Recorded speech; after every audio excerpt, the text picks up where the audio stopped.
उठबस करायला मी तुमच्या हातातलं खेळणं आहे का? नाशिकमध्ये पदाधिकाऱ्यांच्या बैठकीनंतर अजित पवारांविरोधात भुजबळांचा नाराजीचा भडका.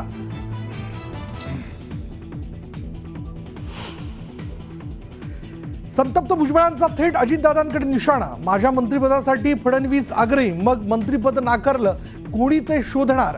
पक्षाचा निर्णय अजित पवार घेतात.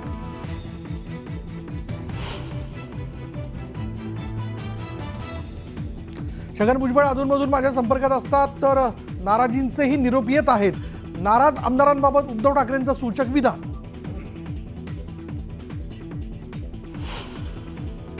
गेल्या 48 तासांपासून अजितदादा नॉट रिचेबल. मंत्रिमंडळ विस्तारानंतर अजितदादा गेले कुठे? अधिवेशनाच्या दुसऱ्या दिवशीही दादांची दांडी.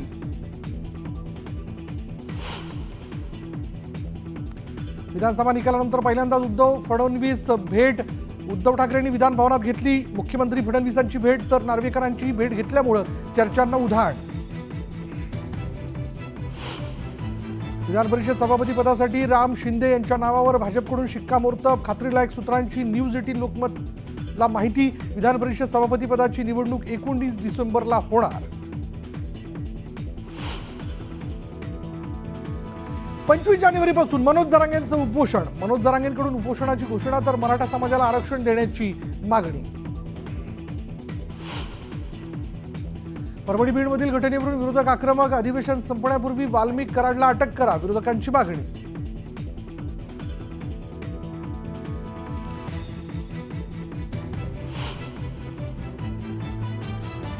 बीडमधील सरपंच संतोष देशमुख यांच्या हत्या प्रकरणासंदर्भात एक सीसीटीव्ही फुटेज समोर.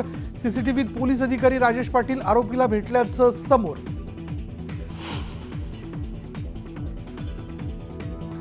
न्यूज 18 लोकमतच्या हाती लागलेल्या स्टिंग ऑपरेशनचे पडसाद. विधिमंडळाच्या हिवाळी अधिवेशनातही उमटले. स्टिंगची दखल घेऊन एसआयटी चौकशीची मागणी. आधीचं घटनाबाह्य सरकार, तर आत्ताचं ईव्हीएम सरकार, तर ज्यांच्यावर आरोप केले त्यांचीच ओळख करून देण्याची मुख्यमंत्र्यांवर वेळ. उद्धव ठाकरेंची महायुती सरकारवर सडकून टीका.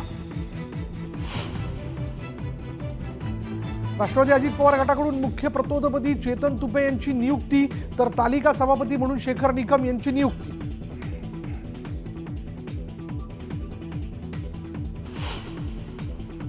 रणजितसिंह मोहिते पाटलांना भाजपकडून कारणे दाखवा नोटीस. लोकसभा आणि विधानसभा निवडणुकीत पक्षविरोधी काम केल्याचा ठपका. वन नेशन वन इलेक्शन विधेयक लोकसभेत सादर. काँग्रेस, उभाटा, समाजवादी पक्षानं केला विधेयकाला कडाडून विरोध. विधेयक संयुक्त संसदीय समितीकडे.